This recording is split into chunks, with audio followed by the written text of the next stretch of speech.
Hi, Caroline. Welcome to Reveal Spotlight. How are you today? How are you feeling? Just to get started.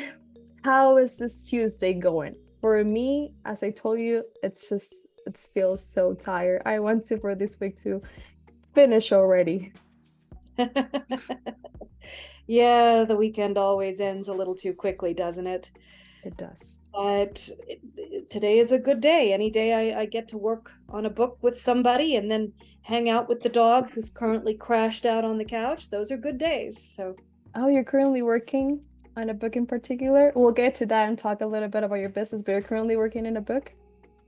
I've got 3 books I'm working on right now. Oh, that's awesome. If there's anything you can tell us a little bit, it will be appreciated, but I understand that you gotta keep it some things a secret. Right. Some things are protected by non-disclosure agreements, but Of course. uh, I've got one I'm working on that's a fiction project that I'm editing for a longtime client. I've got a nonfiction project I'm working on that addresses the synergies between cannabis and wine for people who are already wine lovers. So that one's been a lot of fun. And yeah, Can those are only those are the imagine. two that I can really talk about. So I can only imagine. It must be really fun. And of course, to all the people that are watching that don't know you, I just want if you to ask you if you could maybe tell us a little bit about what you do and what's your company about. absolutely. I am an impact accelerator, book mama, and badass. So basically, I help people who want to change the world to do so through books. That's just wonderful. I love that intro. It shook me away. And what's your favorite genre? Or is there any particular book that is your favorite? I I don't know that I have a single favorite genre to work in. Really, what matters to me is not to be bored and always to be learning something. Mhm. And so working on lots of different genres allows me to accomplish both Of of those course. things. I like working on nonfiction a lot. Mhm. I really like working on books that are going to change the world and make it better for all of us who live in it. You know, there's plenty of business allegories out there. There's plenty of, CEO memoirs out there. And I know lots of people who write those, and I'm happy to celebrate those accomplishments with them. But the books that I really like to focus on are the ones where I know when we're done that the people who pick them up and read them are going to be able to change their lives for the better. That's very inspiring. And it's a very nice part of, well, of course, of your industry you're working on because it's not also helping others, but it's also I must imagine it's very fulfilling to you and for your life and for all the people that are close to you. I always learn something new. I can only imagine. And well, while working well with 15 years of experience, there's a lot of learning you have done, of course, during those years. And I just wanted to ask if you can, of course, let us know how did your company get started? I left an academic job in 2008. And if anybody remembers 2008, you'll remember that that was a terrible year to leave any job and try and find a new one. But I was looking to reinvent myself. And one of the things that I had always really enjoyed was teaching writing and composition. And I was very proud of the work that I had done on an academic journal. So the natural segue in terms of figuring out a new career was to start with, okay, I'm a good writer, I'm a good editor, maybe I can start there. And I did that, and I did what a lot of people do who are looking to break into the publishing world. I did a lot of freelance writing, and I did a lot Mhm. of short form and white papers and listicles, and eventually managed to figure out that what I really liked to work on with people was books. That those long form projects uh, were just more challenging and more interesting to me than a lot of the other options that were out there for writers and editors. And once I figured that out, once I figured out I wanted to concentrate on books, that allowed me to get a lot of clarity about, okay, how do I want to shape my career around that? And then the next kind of leap that had to happen, and I think this is true for a lot of people who run their own businesses, is that you have to start saying to yourself, oh, okay, I don't want to be a freelancer. I want to be a business owner. And I want to treat this like a business, and I want to look at myself as an entrepreneur. And so I think those were the two things that I had to do in order to start building what the Writing Texan is today. Just coming to clarity about what specifically my niche was and where I wanted to be working, and then learning to look at myself as an entrepreneur and learning to look at what I do as a business. It must be hard. That change from going to entrepreneur and, to a business, like changing that focus. It mustn't have been easy. It's funny. I don't think of it as being either hard or easy so much as it being like a revelation, right? You don't know what you're going through life being completely unaware of until a light comes on and you're like, oh, of course. So, I was out there, I was freelancing, and, there's a lot of folks out there doing freelance writing as a side hustle or trying to start a new business. And just coming to understand that, you don't want to think of yourself sort of as a freelance contract employee. You want to look at what you do as a business and run it like a business. It was just like a light coming on. And once I just made that mindset shift, it changed a lot of things for the way that I do this. No, I can only imagine. And it must have been really funny, that exact moment that it was just like the light pop up. Like, it's everything seems like you never thought of it before. And then you're like, why did I never think of this before? It's so obvious. It must have been very funny. And well, considering that, what advice would you give to your younger self before going to that specific moment or prior to starting the business? Right. Well, I would tell myself then the same thing I tell younger or newbie folks. Not all of them are younger. Some of them are my age and older, but who are just starting out, sort of wanting to create a career for themselves that has more to do with creative industries or creative arts or writing. First, don't undervalue your own work. Don't let people lowball you or encourage you to work for free without knowing what you're going to get out of it that's going to help you grow and push your skills forward and grow your business. And second, to really look at what you do as a business. One of the big benefits of that particular mindset change for me was I went from sort of thinking about moving from assignment to assignment and the money that would come in from each of those assignments in terms of just being the payment or the salary from that contract work, and saying to myself, oh, okay, all right, not only do I need to think about the time that I spend doing the actual writing and editing, I need to think about the time and the expense that I spend on marketing. I need to think about the time and the expense that I spend on tools for my business. I need to think about the time and the expense that goes into networking and meetings. And I need to sit down and I need to figure out exactly where all of my time is going so that I can figure out and have a better understanding of how much I need to be charging in order to make the living that I need to make and not be working 100 hours a week. Of course. Because you don't think, I think as a freelancer, one does not think about, oh, okay, the 5 hours I spent on networking this week are work, they're labor. They are something that I need to kind of fold into how I'm thinking about how I make a living and how I remunerate myself for this.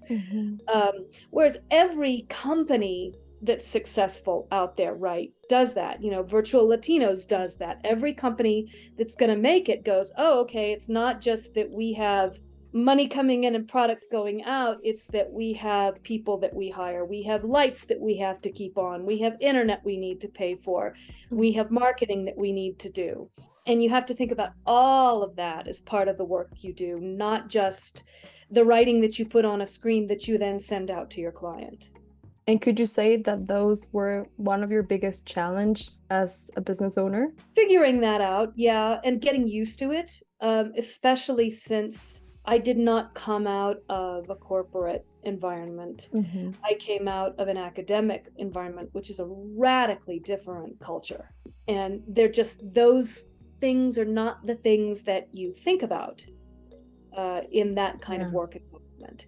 So that was a really big shift. And then once I figured it out, actually having the discipline to track it and figure it out and do it, as opposed to, once I got done with the article or the essay in question, putting on my pajamas and making a snack and sitting in front of the couch, right, to say, oh no, now I got to sit down and send all of these emails out to my network, and I need to run the financials on what's gonna happen this month versus next month. So Of course. And have you enjoyed it so far? there's a lot of it that I have enjoyed. There's always parts of it that feel a lot more like work than other parts of it. Yeah. But one thing that has made a big difference for me, one, accepting the necessity of, and two, figuring out the budgeting of bringing on an assistant to work with me so that I can concentrate on the tasks that I'm best at and that make most sense for me and that really are bringing the income in, and letting them do the things that are like, I have an assistant now who sets the appointments, and having her set the appointments frees me, instead of emailing back and forth for 45 minutes trying to calendar an appointment with somebody, I can spend that time editing and writing. Exactly. If I want to look at the possibility of expanding into a social media channel and looking at the possibilities of that for marketing, once I would have had to do all of that by myself, now I can say to her, get out there, do some research, create a presentation for me, and you talk me through what the benefits and the limitations are, and then we'll decide whether that's something we want to pursue. It's been a really great thing because it's, in essence, allowed me to exponentially increase what I can accomplish over what I, when it was all just me, right? When I was wearing all the hats for everything in the business. That's And not I wasn't necessarily that good at all of it, I don't think I'm necessarily I'm not an outgoing networker, for example. So trying to go to these, cold networking events never worked out well for me. Okay. And so instead, I've been able to say, okay, we both know I don't like going to networking events where you put your name on a name tag and you sort of speed date with all of the other industries that are in the room. Instead, what we can do is let's look at places where I can find the opportunity to talk to people and form real connections with them and give them real answers that they need. And then, even if it turns out they don't need my services, then they might know somebody who does.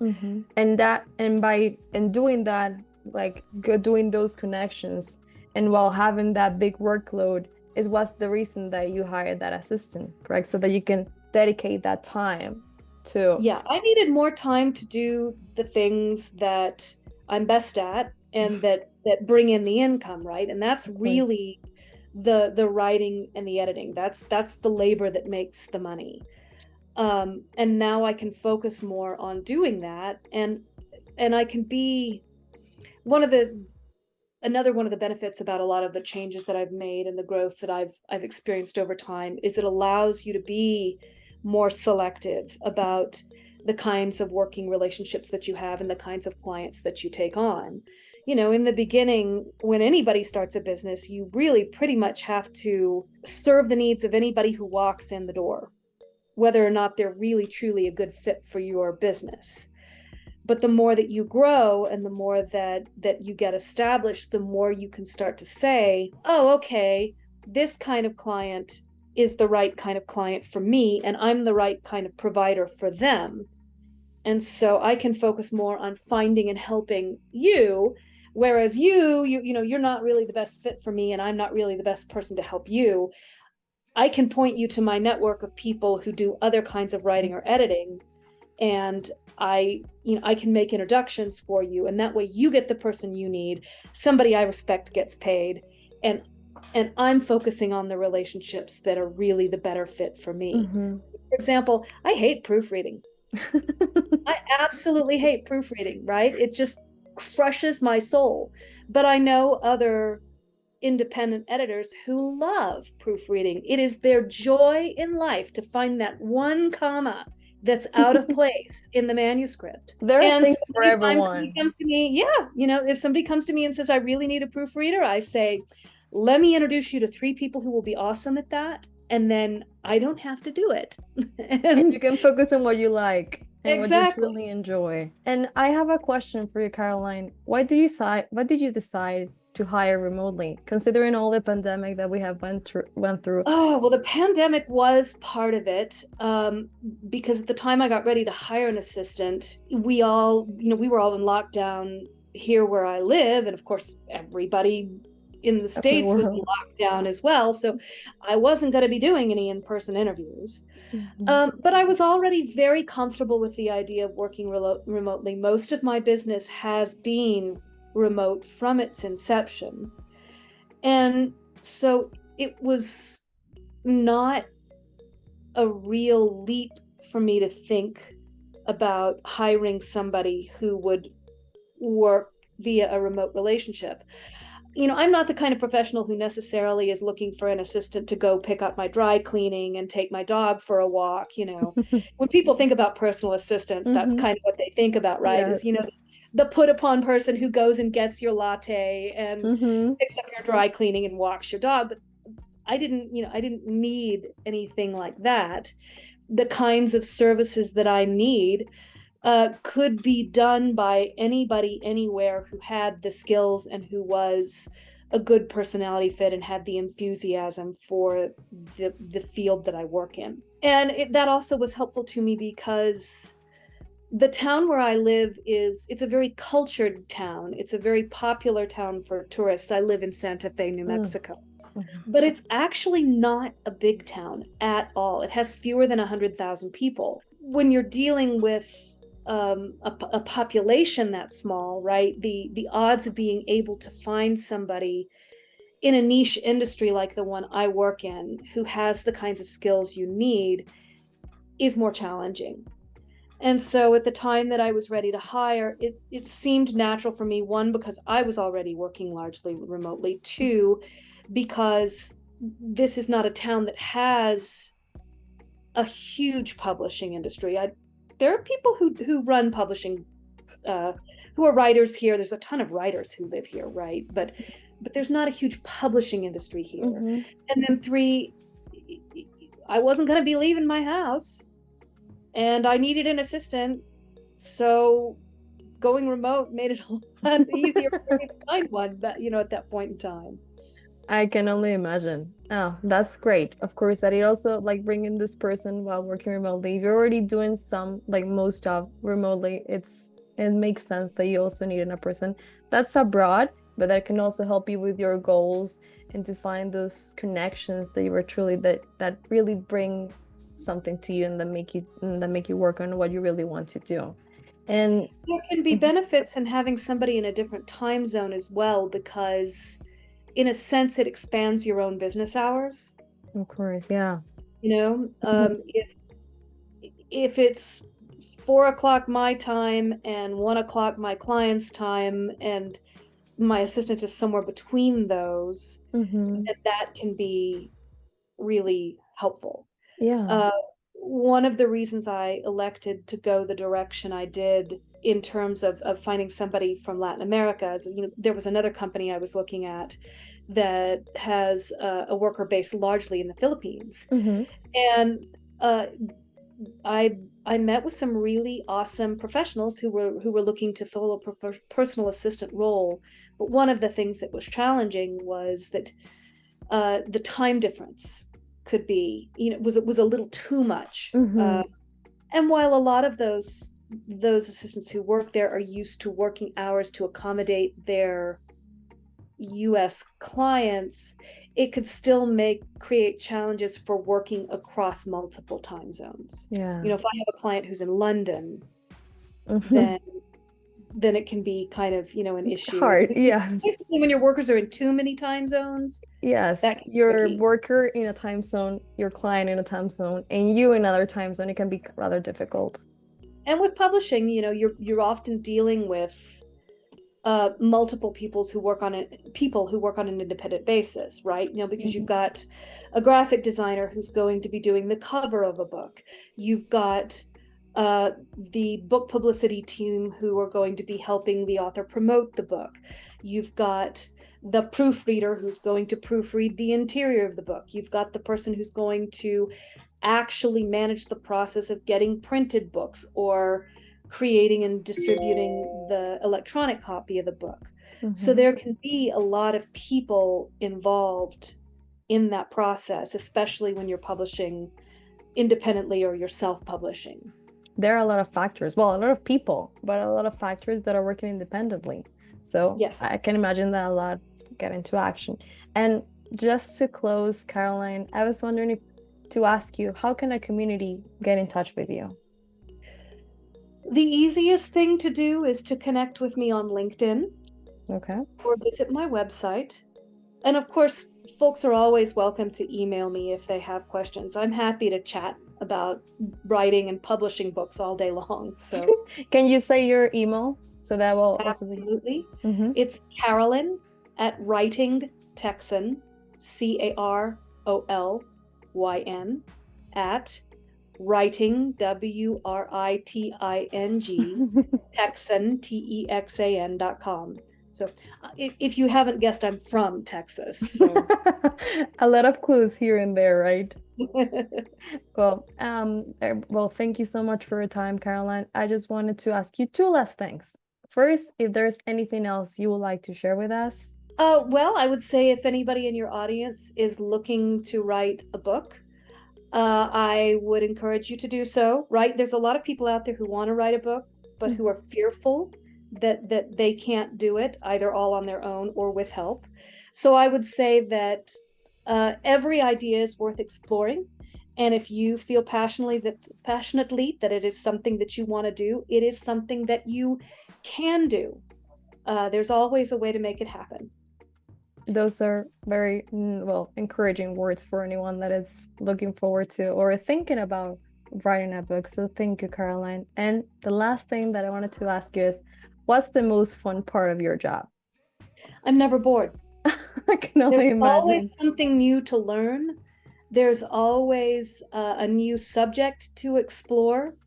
And so, yeah, that's one of my goals in life is not to get bored.